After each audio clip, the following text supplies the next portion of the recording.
Hello guys, this is Joel Clay, official Aprilia eSport rider, and today I'm going to be bringing you a little MotoGP 20 gameplay.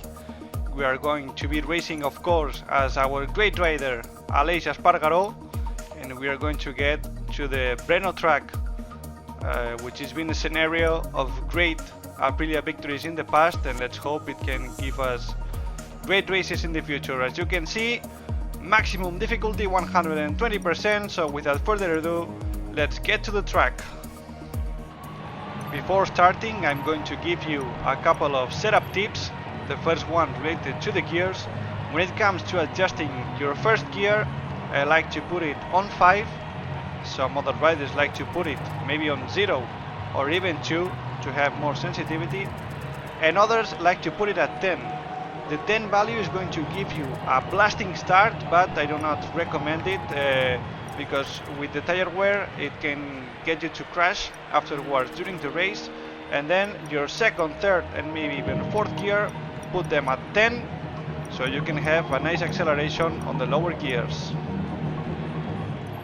My second tip will be related to fuel consumption. Let's say we have a 5-lap race, which is the case now. What I like to do is put the maximum amount of fuel, which is 6.8 laps in this case, and that is going to allow us to use the most powerful power map number 2 maybe at the beginning and at the end of the race, and then on the middle part of the race we can use power map number 1, so that the way we can avoid power map 0, which is the less powerful. Okay guys, so here we are on the grid. It is showtime. Let's hold the clutch and release it now. Let's try to get a nice start. It's crucial to overtake as many riders as possible before the first corner. If not, the guys on the front will pull away, and then Rins has blocked the path for us. He was really slow there, but anyway, you can see my gear ratio really helped me to get a lot of positions on the first straight. And now let's try to get a nice braking into turn 3.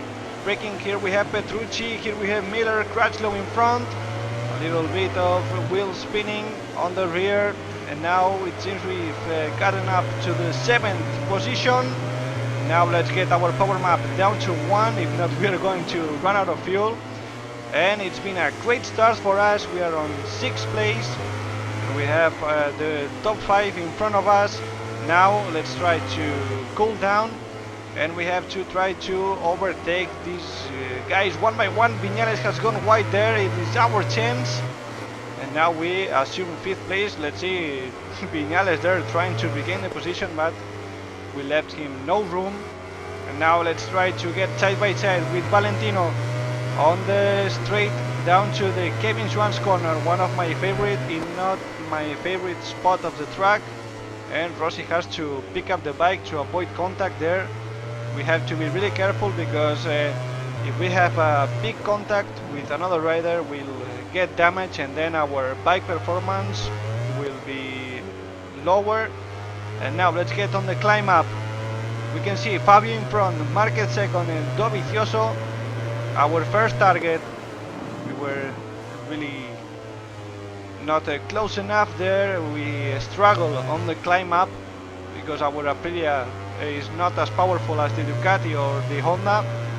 And there goes lap 1. It has been a great first lap for us. We were on 22nd place, we are now in 4th, and we have to carefully study Dovizioso and then overtake him. This first corner is really crucial. We have to exit with a nice acceleration to prepare maybe an overtaking opportunity on turn 3. We're a little bit let's try on the brakes. No, we were really far from Dovizioso. It was not possible there. Dovizioso holds on to the 3rd place here on the cutback. Let's try to get the rundown up until corner number, I believe, number 6 or 5. I'm sorry, number 5. And here we've improved a place. We are now in front of Dovizioso, but as we can see, Fabio and Marc are trying to break away, so we have to push really hard to try to close the gap, because if not, it is going to be impossible to get to them. We can see the two guys on top form at the beginning of this 2020 season are proving to be the toughest ones here in BRNO, and we have to be careful because if we push too hard we're going to go down and a crash would put an end to our race. Let's see, here we struggle a little bit. Here our Aprilia, as we said, is less powerful, so we suffer on the climb up, and that is going to affect us negatively maybe by the end of the race if we have to overtake one of these guys. But anyway, let's check the times. We're going to enter lap 3 and we are still not close enough to Fabio Marc.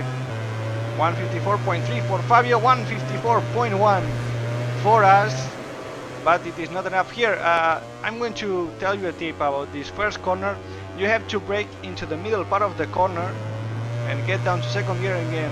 Short shift to third gear to exit with good traction, because then you have a nice chance of overtaking if we are closer on turn 3.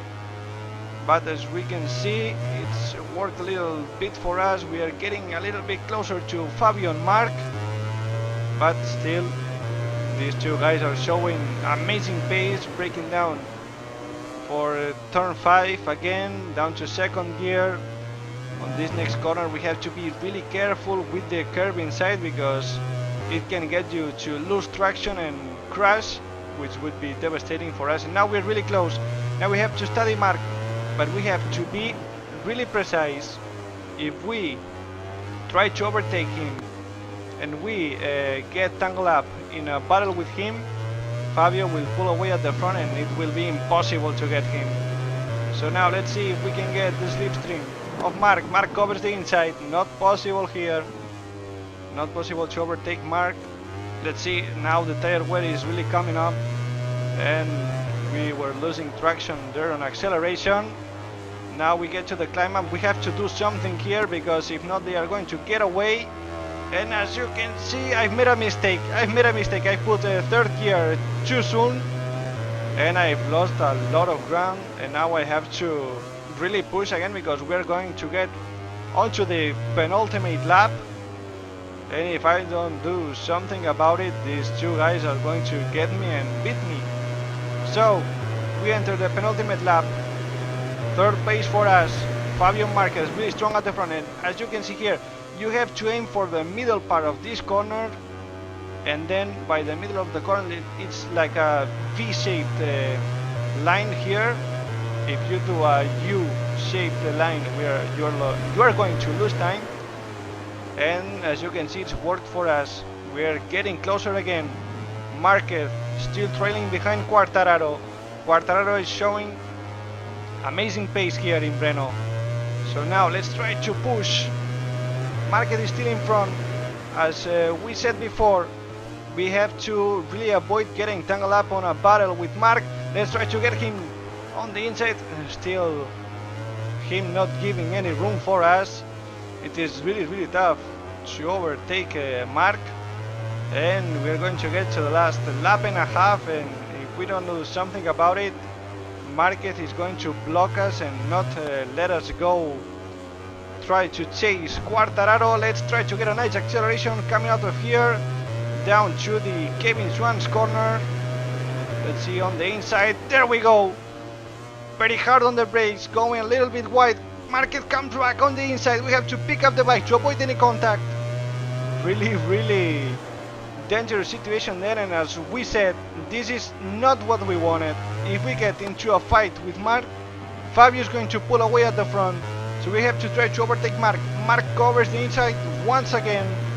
We have to go to the outside, there's no other choice. Little touch, Marquez tries to hold from the inside, try to hold from the outside. Marquez is really powerful here. His Honda tractions really well, but it seems that we've managed to get him side by side now on the straight. Let's put power map 2 and try to go catch Fabio, but Fabio is really pulled a nice gap in front, and if Marquez tangles up with us once again, it's going to be impossible. So now it is going to be an all or nothing chase. Either I'm going to win or I'm going to crash. pushing really hard up front here on the third turn. Really almost crashing there, and as you can see, we are running low on fuel, but we have no other choice. We have to really push. Fabio has an 8/10 gap. It's going to be really difficult here once again, breaking on the curb, which is really powerful. It's a double-edged sword. The curb can help you to brake, but if you abuse it, you are going to crash. Let's see if we can get a little mistake here, riding the curb for too long. Quartararo still in front. We are going to get to the next split. Let's see the times. The French rider is really putting up a big fight. 6/10, not enough. We have to really push on the Kevin Schwantz corner. Quartararo pulling away with all the horsepower advantage the Yamaha has on us. Breaking on the curb, really getting closer, but not enough. Let's see, difficult to traction here.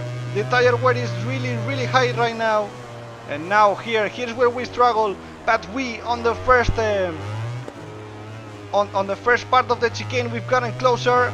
Here, accelerating really hard, and it's going to be a dive bomb here. If we not go for the inside, it's going to be impossible. Here going to the inside of Quartararo, little touch. Quartararo holds from the outside. Let's try to do the cutback on the second part of the chicane. It's Cribillet versus Duhan all over again. We managed to get in front of Quartararo and getting on the place. Whoa! Nice win. Nice win at the end. It was a close call, and as you can see, less than a tenth between us in the end. Really great race. Big fight with Marquez and Quartararo. We did really push really hard on the last lap, but fortunately we've managed to get by a whisker the win. So here we are celebrating with Aleix Espargaro. Great race, and it's been amazing to bring you this content for you guys. I hope you support my teammate Eleghost555 on the MotoGP Sport Global Series. Let's try to fight for the win.